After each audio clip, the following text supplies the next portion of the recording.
एका गावात एक 30 वर्षीय विवाहित महिला राहत असते. त्या महिलेच्या लग्नाला 10 वर्ष पूर्ण झाले होते, तरी त्या महिलेला अजून काही मूलबाळ होत नव्हतं.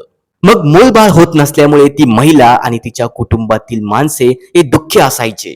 त्या महिलेने मूलबाळ होण्यासाठी खूप दवाखाने केले, औषधं वगैरे घेतली, पण तिला काही फरक पडला नाही. मग एक दिवस त्या महिलेच्या कानावर पडलं की तिच्या गावात एक बाबा राहत आहे आणि तो बाबा ज्यांना मुलं होत नाही त्यांच्यावर उपचार करतो. आता ही जी महिला होती ही खूप निराश होती, कारण तिने खूप दवाखाने केलेले होते, गोळ्या औषधं घेतल्या होत्या, तरी तिला फरक पडला नाही. म्हणून तिने ठरवले की आता आपण त्या बाबाकडे जायचे आणि त्याचा उपचार घ्यायचा. मग ती महिला आपल्या नवऱ्याला घेऊन त्या बाबाकडे जाते आणि त्या बाबाच्या ऑफिसमध्ये गेल्यानंतर ती महिला त्या बाबाला म्हणते, बाबा माझ्या लग्नाला 10 वर्ष पूर्ण झाली आहे, तरी मला मूलबाळ होत नाही. मग त्या महिलेचे असे बोलणे ऐकून तो बाबा थोडा ध्यान अवस्थेत गेला. मग त्यानंतर तो बाबा त्या महिलेला म्हणाला की तुझे गुप्तांग कोणीतरी बांधून ठेवले आहे, तुझ्यावर करणी केली आहे. जर याच्यावर इलाज लवकरात लवकर केला नाही तर तू आयुष्यभर वांजुटी राहील, असे तो बाबा त्या महिलेला म्हणू लागला. मग बाबाचे असे बोलणे ऐकून ती महिला घाबरली. ती म्हणाली, बाबा तुम्हाला जे काही करायचे असेल ते करा, काही पण करा, मी तुम्हाला जेवढे पैसे लागेल तेवढे देईल, पण मला मूल पाहिजे. मग तो बाबा त्या महिलेला म्हणाला, तुम्हाला एक विधी करावी लागेल, त्याच नंतर तुम्हाला मूल होईल. मग ती महिला पण त्या बाबाला होकार देते. मग तो बाबा त्या महिलेसोबत विधी करायला सुरुवात करतो. मग तो बाबा त्या महिलेला जवळ घेतो, तिच्या खांद्यावर, तिच्या मांडीवर, तिच्या पोटावर हात फिरवतो.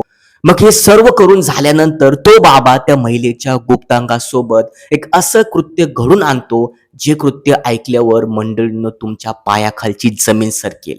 मंडळींनो, नेमकं काय केलं त्या बाबाने त्या महिलेसोबत आणि ही घटना कुठे घडली हे अगदी मी तुम्हाला या व्हिडिओमध्ये सविस्तर सांगणार आहे. पण मंडळींनो, घटना सुरू करण्याआधी माझी तुम्हाला एक विनंती आहे, जर तुम्ही या व्हिडिओला लाईक केले नसेल तर लाईक करा आणि चॅनलवर नवीन असाल तर या चॅनलला आत्ता सबस्क्राईब करून ठेवा, जेणेकरून तुम्हाला पुढील घटनेचे अपडेट मिळत जातील.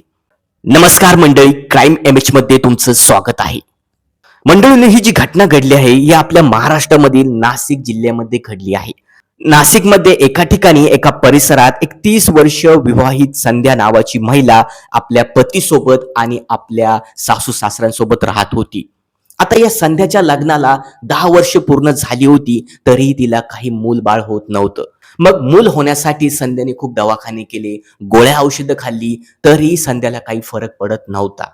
मग असंच एक दिवस संध्याच्या घरी गावातील एक महिला कामानिमित्त आली आणि ती संध्याच्या सासू सोबत गप्पा गोष्टी करू लागली. मग गप्पा गोष्टी करत असताना संध्याची सासू त्या महिलेला म्हणाली, माझ्या सुनेला काही दिवस जात नाही, काय करावे काही सुचत नाही, सर्व गोष्टी आम्ही करून बघितल्या, पण मला काही नातवाचं सुख मिळत नाही. मग संध्याच्या सासूला निराश बघून ती महिला म्हणाली, अहो तुम्ही एक काम करा ना, जवळच्या एका गावात एक कॅप्टन अशोक खरात भविष्य सांगणारा बाबा राहतो, तेथे तुम्ही तुमच्या सुनाला घेऊन जा त्या बाबाकडे.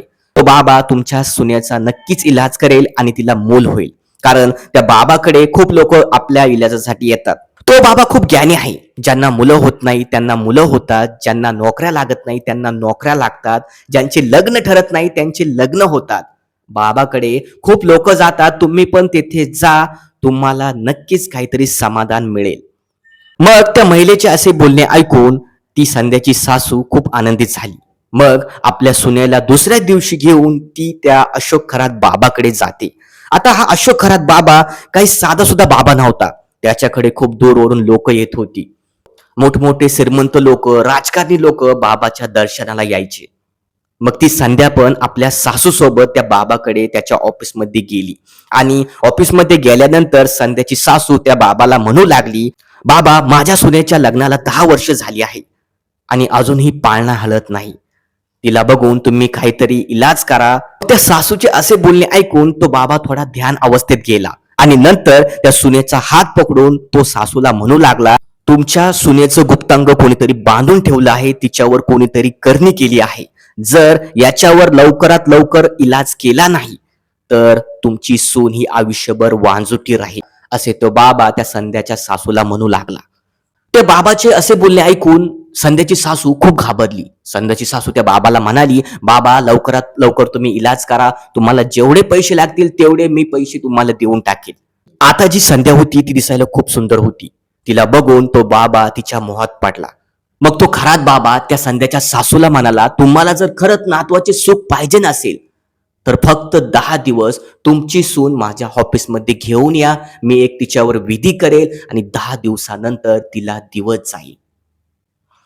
मग बाबाचे असे बोलणे ऐकून संध्याची सासू खूप खुश झाली आणि ती बाबाच्या बोलण्याला होकार देते आणि म्हणते, ठीक आहे, मी 10 दिवस माझ्या सुनेला तुमच्या ऑफिसमध्ये घेऊन येते.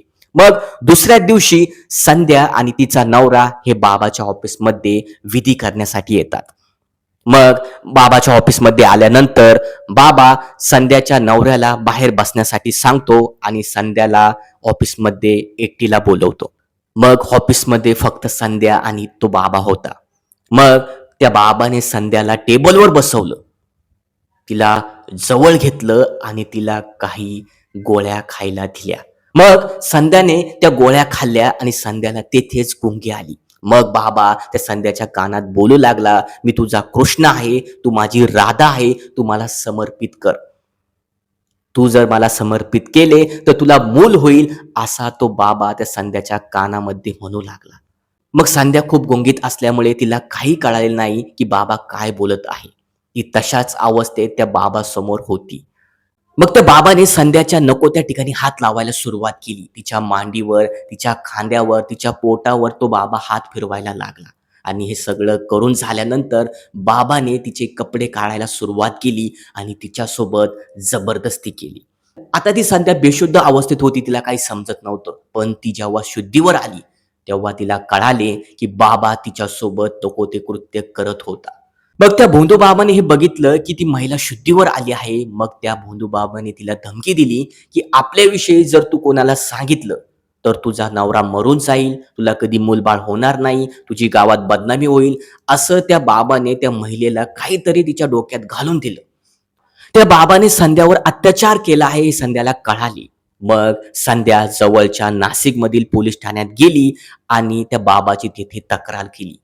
मग नाशिकमधील पोलिसांनी या प्रकरणाला खूप गांभीर्याने घेतलं आणि तात्काळ त्या अशोक खरात बाबाला पकडलं आणि त्याला अटक केली. मग त्या अशोक खरातला पकडल्यानंतर त्याच्यावर गुन्हा दाखल केला आणि त्याला न्यायालयात हजर करून त्याला पोलीस कोठडी सुनावली.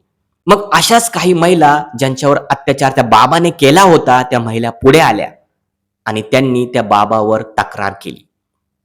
पण अजूनही काही महिला तशाच आहेत. त्यांना वाटतं की आपली गावात बदनामी होईल, आपल्या संसाराची राख रांगोळी होईल, म्हणून काही महिला गप्प आहे. मंडळींनो, या बाबाच्या प्रकरणात मोठमोठी राजकारणी लोकांचा पण सहभाग आहे आणि येणाऱ्या काळामध्ये नक्कीच ते राजकारणी लोक उघडकीस येतील. पण मंडळींनो, समाजामध्ये अशा भोंदू बाबाचे प्रकरण हे मोठ्या प्रमाणात वाढले आहे आणि कुठेतरी ही अंधश्रद्धा थांबली पाहिजे. मंडळींनो, या घटनेबद्दल तुमची काय प्रतिक्रिया आहे आम्हाला कमेंटमध्ये नक्की कळवा. मंडळींनो, या घटनेचा उद्देश कोणाच्या भावना दुखवणं किंवा अस्थिरतेचा प्रसार करणं हे नाही. जे समाजात घडतंय तेच आम्ही सांगत आहोत. मंडळींनो, अशा सत्य घटना बघण्यासाठी तुम्ही ह्या चॅनलला आत्ता सबस्क्राईब करून ठेवा. तर चला मंडळी, भेटू एका पुढच्या एका नवीन घटनेमध्ये, एका नव्या व्हिडिओमध्ये. तोपर्यंत जय महाराष्ट्र.